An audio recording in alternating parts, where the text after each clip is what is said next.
नमस्कार मैत्रिणींनो, माझ्या यूट्यूब चॅनलमध्ये परत एकदा आपलं सगळ्यांचं स्वागत आहे। माझ्या चॅनलचं नाव तुम्हाला माहितीच आहे, मनाशी हितगुज। कारण काय झालेलं आहे, सगळ्या डॉक्टरांनी सुद्धा मान्य केलं आहे की माणसाचं मन हे इतका महत्त्वाचा अवयव आहे शरीरातला की मन स्वस्थ तर शरीर स्वस्थ। तुमचं मन जर आजारी पडायला लागलं तर तुमच्या शरीराला कोणीही मदत करू शकत नाही। डॉक्टर किती बाहेरून किती उपचार करणार ना, अंदर की बात जो अलग ही रहती है।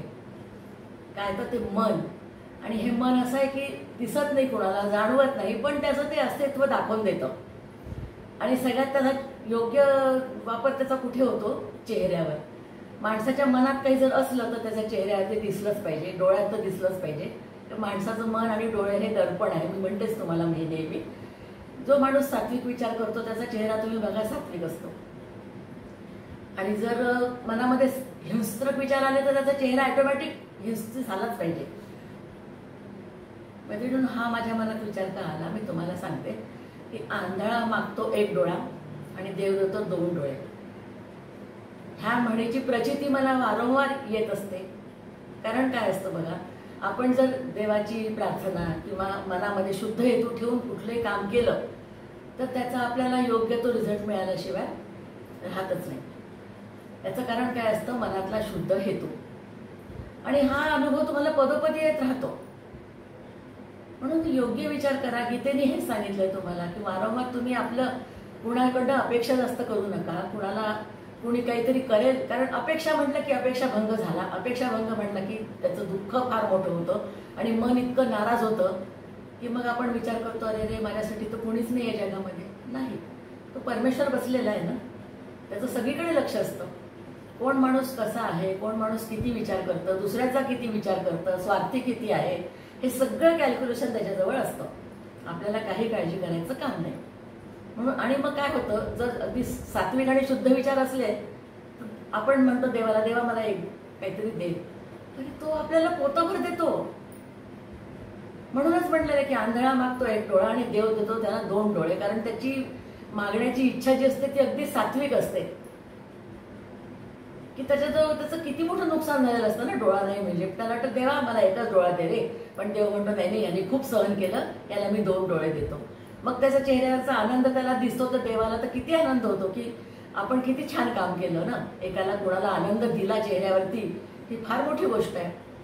म्हणजे ह्याचं साधं साधं उदाहरण मी तुम्हाला सांगते। मला मध्ये मे महिन्यामध्ये आंब्याचं लोणचं करायचं होतं, तर माझ्याकडनं म्हणजे आता मला असं वाटतं की आपण आंबे घेऊन येऊ, मग ते फोडेल कोण, साफसफाई कोण करून त्याला हळद मीठ लावून कोण ठेवेल वगैरे, असं मला ते खूप टेन्शन वाटायला लागलं होतं। मी एकटीच होती घरामध्ये आणि मार्केट खूप लांब होतं, आणि ते आंबे फोडणं म्हणजे एखाद्या जेंट्सनेच करावं लागतं ना, असं ते काम असतं, हेवी काम असतं जरा, ते लेडीजला जमत नाही। आणि छोट्या छोट्या फोडींचं तो लोणचं मी नेहमीच करायचे, पण ते वर्षाचं आपण म्हणतो आंबे फोडून ते लोणच्याची चव वेगळीच असते। मग म्हणून मी म्हटलं चला आता काय करावं, काही नाही, मी शांत बसली होती। पण एक दिवस माझ्या मैत्रिणीने अगदी 5-10 किलोच्या कैऱ्याच्या फोडी हळद मीठ लावून सुकवून सगळं आणून दिलं, आणि ताई तू आता हे लोणचं कर, तुला आवडतं ना, तुझं म्हणणं होतं ना लोणचं करायचं मला, तू लोणचं कर। मग काय, घरात सगळं सामान होतंच, सुंदर लोणचं तयार झालं आंब्याचं, आणि ते आता सगळ्यांना इतकं आवडतंय घरामध्ये की त्या लोणच्याशिवाय हलतच नाहीये पान। आणि गुजरातची राजापुरी कैरी अशी असते की ती ना जास्त आंबट असते ना जास्त गोड असते, त्यामुळे ते लोणचं खाल्लं तरी आपल्याला बाधत नाही, ऍसिडिटी होत नाही।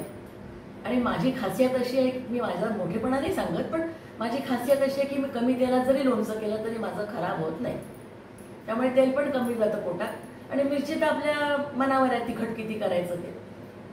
ही झाली साधी आंब्याच्या लोणच्याची गोष्ट। की आता नंतर मध्ये आम्हाला एकदा घर घ्यायचं होतं, जरा भाड्याने घर बघत होतो आम्ही, तर गेलो। मग आता विचार आला मला की हे पूर्ण वेल सेटल घर करायचं म्हणजे खरंच कठीण असतं, कारण आमचं जरा 2-3 ठिकाणी डिस्टर्ब पडलेलं आहे सामान सगळं, ते तिथून आणणं पण कठीण आहे, आणि इथे तर आपल्याला आवश्यक तर गोष्टी पाहिजेच असतात वयाप्रमाणे आमच्या।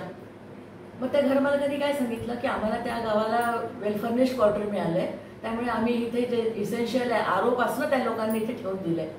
फॅन आहे, ट्यूबलाईट आहे, आरो आहे, पॉट्स आहेत, पलंग 5 बेड आहेत, आणि मध्ये फर्निचर भरपूर केलेलं आहे, त्यामुळे अलमाऱ्या, आरसे, ड्रेसिंग टेबलचं सामान काहीच करायचं काम नाही।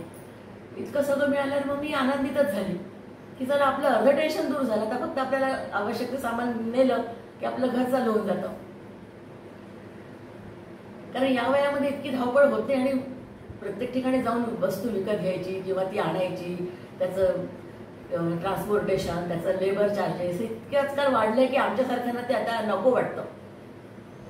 तर आम्हाला याचं घर मिळाल्यामुळे आम्हाला अगदी असंच झालं ना की देव आंधळा मागतो एक डोळा, देव देतो दोन डोळे. तसं त्यांनी आमच्याकडे पाहुणे येणार होते 10-12 आणि त्यांच्या एक दिवस आधीच त्यांनी आम्हाला चावी देऊन दिली. त्यामुळे मग त्या घरात त्यांची आम्ही छान अगदी 5 स्टार सारखी व्यवस्था करू शकलो. मैत्रिणींनो, आनंद कसा असतो मानण्यावर असतो. तुम्हाला छोट्या छोट्या गोष्टीत पण आनंद मिळतो आणि तुम्हाला अगदी जगाचं सुख जरी दिलं तरी पण तुम्ही आनंदित व्हालच असं सांगता येत नाही. शेवटी तुम्हाला मी तेच म्हणते की मनावरती सगळं अवलंबून असतं. सुख हे मानण्यावर असतं आणि सुख भोगायला सुद्धा नशीब लागतं. की हे आनंदी गोष्ट आहे, याच्यामध्ये आपण आनंदी राहू शकतो, हे सुद्धा माणसाने मनाला बजावलं पाहिजे. इसमें क्या आहे, चुका काढायच्या म्हटलं आणि उणीवा काढायच्या म्हटलं तर भरपूर निघू शकतात. पण नाही, आपण जर आनंदी राहिलो तर आपल्याला प्रत्येक गोष्ट पॉझिटिव्हच मिळत राहते. कारण काय होतं, आपल्या मनाचा जो पॉझिटिव्ह विचार असतो तो प्रत्येक वेळेस बाहेर मदत करतो आपल्याला.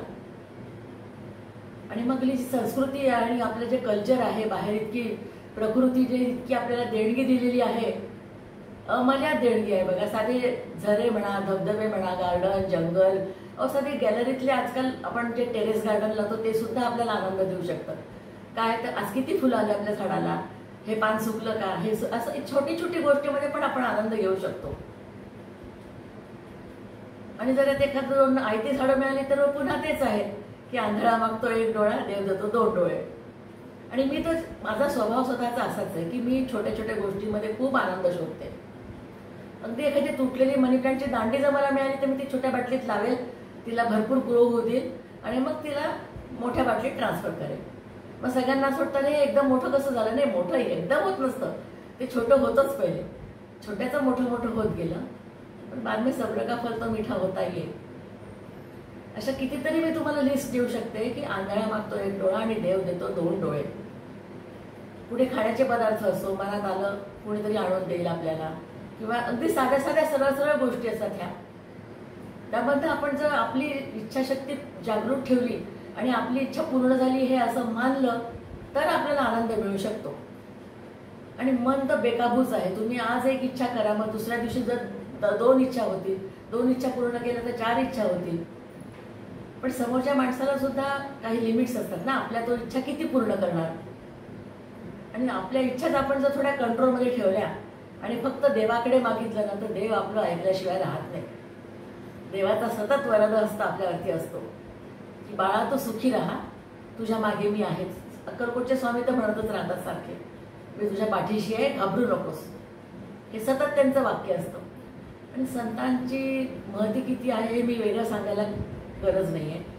कारण आपल्या ज्या काटेरी जीवनामध्ये जितकं आहे, संतांची शीतल छाया आपल्याला मिळते. संतांची शीतल छाया, मग त्यांचं नामस्मरण योग्य ते केलं तर आपल्याला पुढे जायला आणि समाधानी राहायला कोणीही थांबवू शकत नाही. मग आपले पाय मागे कोणी ओढत नाही, ही भीतीच राहत नाही आपल्याला. आपण काय करतो, शुद्ध हेतू ठेवून आपले विचार मांडत राहतो, आपले काम करत राहतो. आणि अगदी निस्वार्थीपणे काम जर करत राहिलं तर माणसाला मागे हटवायला कोणाची हिंमतच होणार नाही बघा. कारण अगदी सुपर पॉवर आपल्या मागे आहे. आणि देवाचं अस्तित्व प्रत्येकाला जाणवतच, ते नाकारून चालत नाही. म्हणूनच ही म्हण मला खूप पटली आहे की आंधळा मागतो एक डोळा, देव देतो 2 डोळे. म्हणजे काय असतं, आपली अर्धीच इच्छा असते, नाही इतना तो कर दो भाई, हो जाएगा तो अच्छा हो जाएगा मेरा, असं आपण सहज मनात विचार आणतो आणि मग 2-4 दिवसांनी त्याची पूर्तता होते. मग आपली स्वतःचीच म्हणजे आपल्याला वाटत सुद्धा नाही की इतकं खरं कसं काय झालं म्हणून. शेवटी काय असतं, इच्छाशक्ती आणि देवाची इच्छा. देवाची इच्छा असेल तर त्याच्या पुढे कुणाही मानवाची इच्छा चालत नाही. किती किती ठिकाणी तुम्ही बघितलंय, मोठे मोठे ऍक्सिडेंट्स होतात किंवा काही होतं, त्याच्यामध्ये एखादाच माणूस वाचतो. अहमदाबादच्या ऍक्सिडेंट केसमध्ये एक माणूस वाचला आणि तो स्वतः म्हणतो की मला स्वतःलाच कळत नाही मी कसा वाचलो. एकच माणूस वाचला, बाकी सगळे अगदी राख रांगोळी झाली होती अक्षरशः सगळ्यांची. तर तो वाचला म्हणजे काय, त्याचं दैव असं बलवत्तर होतं की त्याला कोणीतरी मदत केलीच म्हणायची ना. असं असतं आपल्याला. आजचं जीवन इतकं असह्य झालेलं आहे. तसं पाहत गेलं, तुम्ही जर विचार करत राहिले ना, तर आज सकाळी गेलेला माणूस दुपारपर्यंत घरी येईल का? मुलं शाळेत गेली, काही काही केसेस मी अशा ऐकल्या आहेत की शाळेमध्ये मुलं जातात, शाळेतून आल्यानंतर शाळेतून बसमधून मुलांना सोडलं खाली की शाळेची जबाबदारी संपली ना. मग त्या लोकांनी तिथून जर मुलीला कोणी उचललं, किडनॅप केलं, काय करू शकतो? सगळे लोक बघत असतात, त्यांना डाऊट पण येत नाही की इथे या मुलीला उचलून म्हणजे किडनॅप केलाय म्हणून. नंतर हळूहळू कळतं, 5-6 तासाला होऊन जातात. मग सगळी यंत्रणा तपासाच्या मागे लागते. मग काय होईल काही सांगता येत नाही. इतकं अगदी म्हणजे अनिश्चित आयुष्य झालेलं आहे माणसाचं. तर तिथे कोणावर भरोसा ठेवायचा आपण? सिक्युरिटीवर भरोसा ठेवणार का, देवावर ठेवणार का, आपल्या तब्येतीवर ठेवणार का, आपल्या नशिबावर ठेवणार?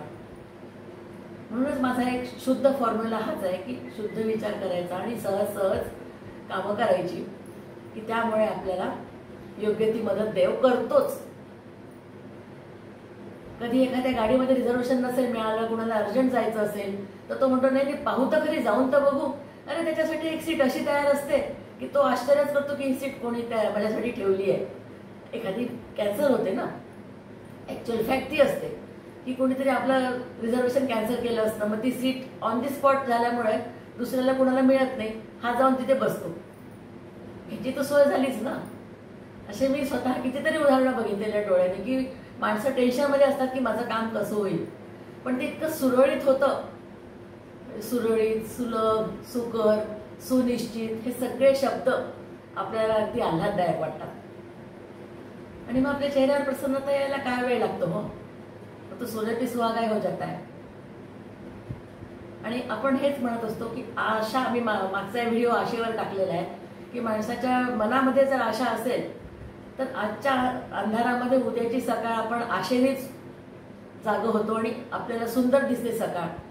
की नाही, काल आपण थोडंसं आपलं काम बिघडलं, पण आज आता आपण झोपलो, आराम केला, अंधकार झाला, पण उद्या जो सूर्य येईल, उद्याचा जो सकाळ होईल, सुंदर पहाट होईल, ती आपल्यासाठी नवीन एक विचार घेऊन येईल. आणि सतत विचार करणं, तो अंमलात आणणं, हेच एक माणसाचं जिवंतपणाचं लक्षण आहे. मी तुम्हाला मागे पण म्हटलेलं आहे.